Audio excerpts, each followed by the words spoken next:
So I'm gonna be explaining some part of the assignment that I made for the front end and back end web development. So here it goes. Okay. So I have two Git repositories. One is the front end part of the website, and the other is the back end part of the website. The front end part is made on JavaScript, HTML, and CSS, nothing else, and the back end part is made on Node and using MongoDB as the database. Then I have hosted the website on this on Heroku, and this is the link for that. For the code, this is the basic code structure that I'm following here. So this is the backend part of the website. So this is my entry point. In entry point, I have three other controllers, that is product controller, user controller, transaction controller.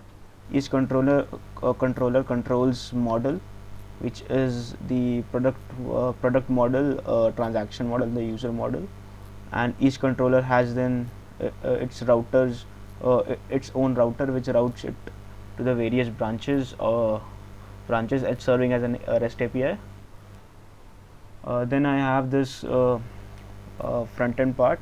In this front end, I have used basic classical HTML. So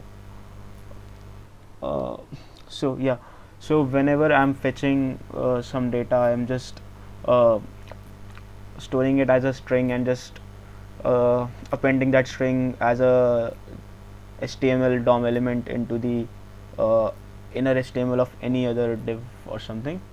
So that's like basic HTML CSS here. So now coming to the application. So okay, let me show you the database structure also.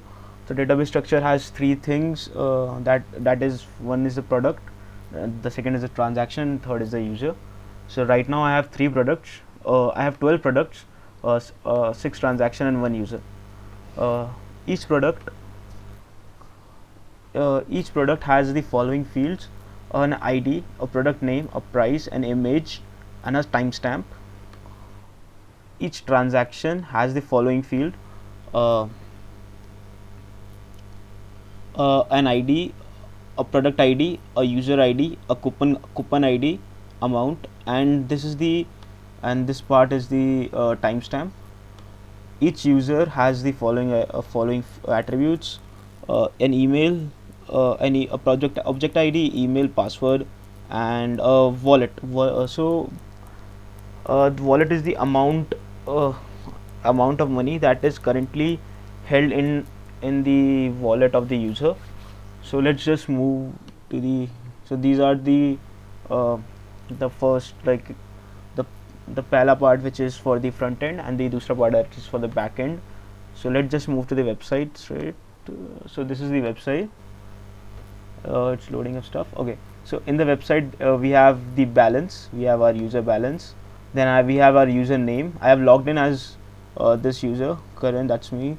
Then we have user ID, and we can have look at the transactions. When I have look at the transaction, we have this user have made 6 transactions. Each transaction have a transaction ID, amount, user ID, product ID, coupon code, etc, etc. Okay, so these are the products that we can buy. Whenever we buy a product, the amount is cut from the balance. For example, if I click on buy, the amount would be cut from the balance, and if the balance is lower than the price of the product, then it will show an alert. Okay, so these are the products, dummy products. Okay, so let's just try, let's just see that the current amount is 69411.324.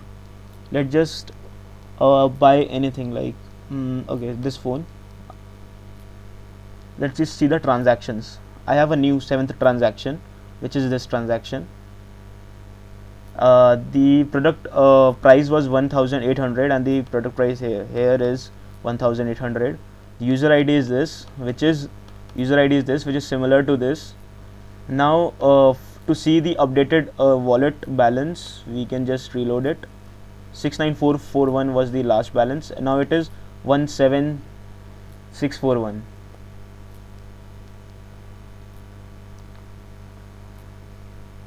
So that's working.